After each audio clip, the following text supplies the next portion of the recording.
Once upon a time, there was a little girl who lived in a village near the forest.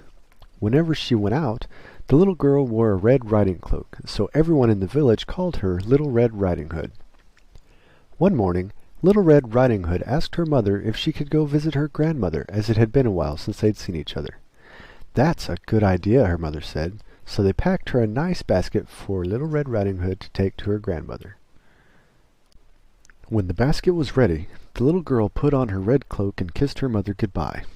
"Remember, go straight to Grandma's house," her mother cautioned. "Don't dawdle along the way, and please don't talk to strangers.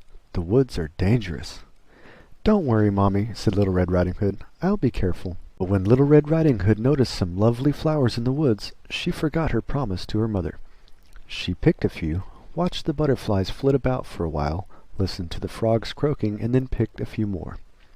Little Red Riding Hood was enjoying the warm summer day so much that she didn't notice a dark shadow approaching out of the forest behind her.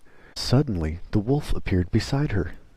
"What are you doing out here, little girl?" the wolf asked in a voice as friendly as he could muster. "I'm on my way to see my grandma, who lives through the forest, near the brook," Little Red Riding Hood replied. Then she realized how late she was and quickly excused herself, rushing down the path to her grandma's house. The wolf, in the meantime, took a shortcut. Wolf, a little out of breath from running, arrived at Grandma's and knocked lightly at the door. "Oh, thank goodness, dear, come in, come in. I was worried sick that something had happened to you in the forest," said Grandma, thinking that the knock was her granddaughter. The wolf let himself in.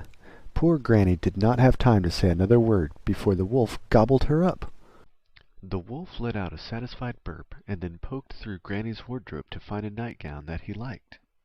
He added a frilly sleeping cap, and for good measure dabbed some of Granny's perfume behind his pointy ears. A few minutes later, Red Riding Hood knocked on the door. The wolf jumped into bed and pulled the covers over his nose. "Who is it?" he called in a cackly voice. "It's me, Little Red Riding Hood." "Oh, how lovely! Do come in, my dear," croaked the wolf. When Little Red Riding Hood entered the little cottage, she could scarcely recognize her grandmother. "Grandmother! Your voice sounds so odd. Is something the matter?" she asked. "Oh, I just have a touch of a cold," squeaked the wolf, adding a cough at the end to prove the point. "But grandmother, what big ears you have," said Little Red Riding Hood as she edged closer to the bed. "The better to hear you with, my dear," replied the wolf. "But grandmother, what big eyes you have," said Little Red Riding Hood. "The better to see you with, my dear," replied the wolf. "But grandmother, what big teeth you have," said Little Red Riding Hood, her voice quivering slightly. "The better to eat you with, my dear," roared the wolf, and he leapt up out of the bed and began to chase the little girl. Almost too late, Little Red Riding Hood realized that the person in the bed was not her grandmother, but a hungry wolf. She ran across the room and through the door, shouting, "Help! Wolf!" as loudly as she could. A woodsman who was chopping logs nearby heard her cry and ran towards the cottage as fast as he could. He grabbed the wolf and made him spit out the poor grandmother, who was a bit frazzled by the whole experience, but still in one piece. "Grandma, I was so scared," sobbed Little Red Riding Hood. "I'll never speak to strangers or dawdle in the forest again."